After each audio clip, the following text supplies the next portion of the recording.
तो सभी gadget lovers के लिए इस वीडियो में एक अच्छी खबर है और खबर ये है कि लॉकडाउन 3.0 यानी कि 4 मई से अब आप कोई भी इलेक्ट्रॉनिक गैजेट या फिर स्मार्टफोन खरीद पाएंगे, क्योंकि सरकार ने सभी ई कॉमर्स कंपनीज को नॉन एसेंशियल आइटम डिलीवर करने की इजाज़त दे दी है। नॉन एसेंशियल आइटम की डिलीवरी केवल और केवल ऑरेंज और ग्रीन जोन वाले इलाकों में की जाएगी। अगर आपका इलाका रेड जोन में है तो आपको किसी नए स्मार्टफोन या फिर गैजेट खरीदने के लिए अभी थोड़ा सा इंतजार करना होगा।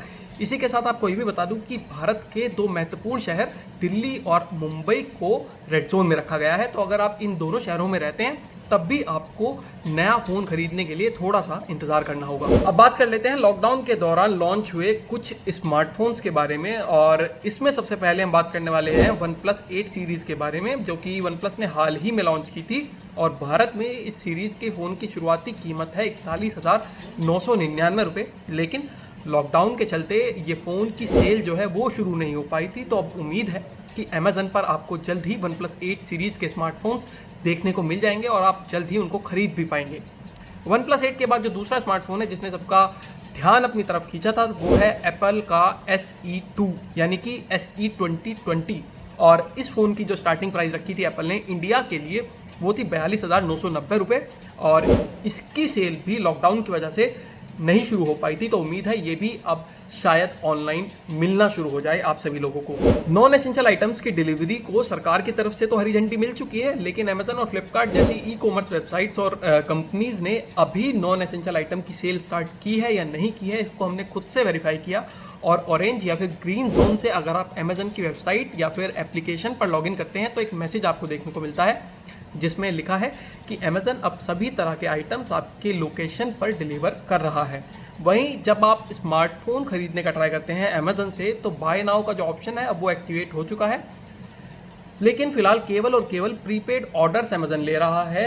कैश ऑन डिलीवरी जैसी फैसिलिटी अभी अवेलेबल नहीं है। वहीं फ्लिपकार्ट की बात करें तो फ्लिपकार्ट पर भी अब आप स्मार्टफोन्स और दूसरे इलेक्ट्रॉनिक गैजेट्स खरीद पा रहे हैं। सरकार के इस फैसले से उन लोगों को काफ़ी राहत मिलने वाली है जो नया लैपटॉप, नया स्मार्टफोन या फिर कोई दूसरा गैजेट खरीदने की सोच रहे थे लेकिन लॉकडाउन की वजह से नहीं खरीद पा रहे थे। हालांकि आपको ये भी बता दूं कि इलेक्ट्रॉनिक आइटम्स को आप फिलहाल केवल ऑनलाइन ही खरीद सकते हैं, क्योंकि जो बड़े बड़े मार्केट कॉम्प्लेक्सेस हैं और बड़ी बड़ी मार्केट्स हैं उनको खोलने की इजाज़त फिलहाल सरकार की तरफ से नहीं दी गई है। और इसके अलावा जो मोबाइल के स्टोर्स होते थे बड़े बड़े मॉल्स में होते थे या फिर एक्सक्लूसिव जो स्टोर्स होते थे वो भी अभी नहीं खुल पाएंगे।